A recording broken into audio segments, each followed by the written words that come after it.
Hello everyone, my name is Tim Grant, and last week I went with my friend to a Catholic Mass, and it was completely different than anything that I grew up with, so I decided to make this video just talking about the differences between the Catholic services and more of a Protestant service that I was brought up going to. So they started off the service and they had a fire out in the parking lot. Oh, and I should mention that this was on Easter, so perhaps the other services are different, but this is what happened during Easter. So, out in the parking lot, there was this fire, and the pastor, he was in a robe, and he came out with this big candle thing, and he lit the candle on fire, this huge candle on fire. Then this other guy, he had a metal ball with holes in the ball, and it was attached to a chain. Now the other guy took embers from the fire and put it inside the metal ball and then added another chemical and it started to smoke. So then what we did is the priest went into the church with the candle and the guy with the ball and chain, he walked in as well. And we followed. And we all had candles as well. So when we got into the actual room, the room was completely dark. All the lights were off, and the preacher started singing songs, and the song lyrics were the actual Bible. So I was trying to listen, and it was in English, it was not in Latin. So I was trying to listen for what he was saying, but it was really difficult to actually make out what he was saying because it was sung in the style of the Gregorian chants. If you guys have heard those, it's like, I can't really do it, but it's the Gregorian chants. They're in Latin, and they're what you think of when you think of monastery music. So I was trying to listen. I could understand some of it, but not completely. Then once he finished doing that, the choir started singing, and we sung along with the choir. Then the preacher would, or I guess pastor, father, whatever he's called. So he would read like a verse from the Bible. It would take about a minute, and then we would sing again. Then he would read another verse, but the second verse that he read was completely disconnected with the first verse. Then we would sing again. Then he would read a third verse, and the third verse would have nothing to do with the previous two. And that continued about 4, 5, 10 times that we would do that over and over. Then all of a sudden the lights came on, and we continued that cycle, just doing songs, and then he would read what seemed to be random passages from the Bible. Then he gave a sermon, but I can't really actually call it a sermon because it lasted like 5 minutes. It was just, Easter is important because God died for us. Like, that's pretty much all he said on the issue. So that was really weird.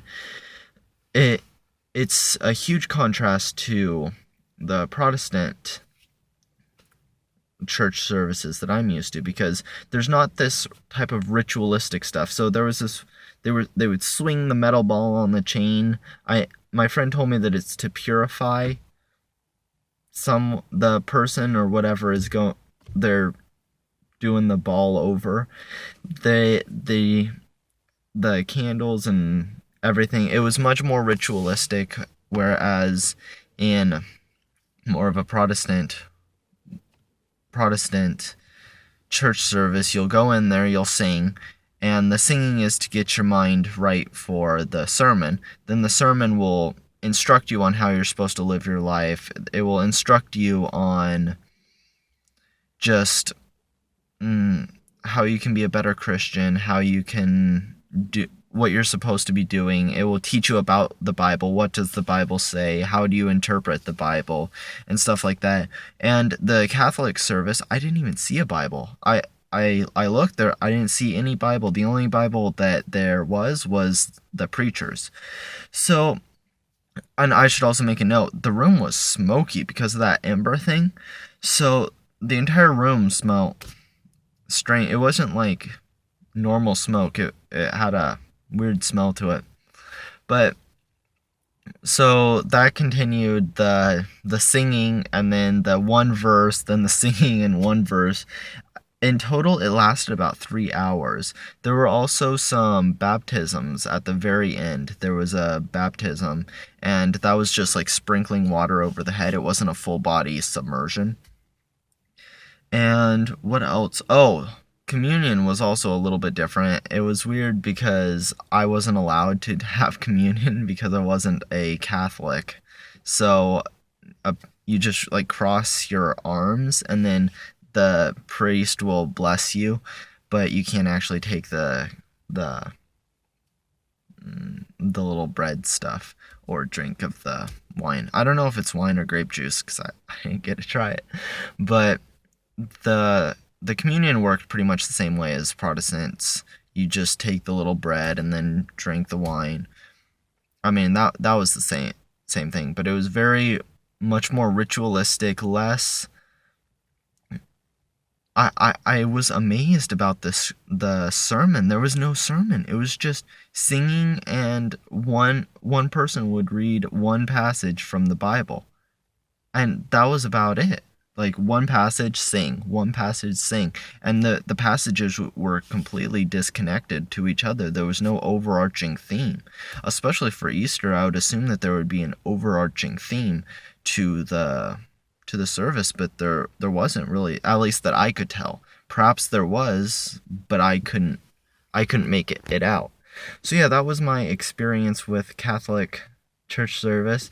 It was a good learning experience. I'm glad I went. The church was beautiful, the icons and like Jesus and Mary and everything in the background, that was pretty. It was also good it was a good feeling to be able to be connected with something so old, and it's what, 2,000 years. The traditions that we were participating in were over 2,000 years old, and so that was kind of cool that I was able to take part in that tradition, in that culture, in that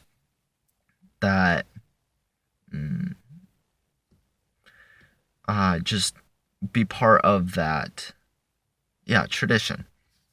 So that was cool. I don't know if I'll go back. Perhaps I will, but probably not. My next goal is I want to go to an Islamic mosque, and I also want to go to a Jewish synagogue. That would be good, and perhaps other religions, and I can go and see what they're all about.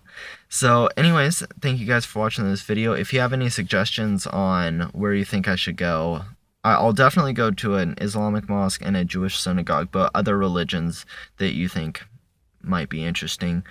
I don't know if I want to experience some Asian religions, but I don't really know of any places that I could go that practice any Asian religions, but I'll keep my eyes open, and if I do go to a new place, I will definitely be sure to let you guys know how it went, what went on, and yeah, so subscribe. And my name is Tim Grant, Timgrant. Alright, I will see you guys later. Bye.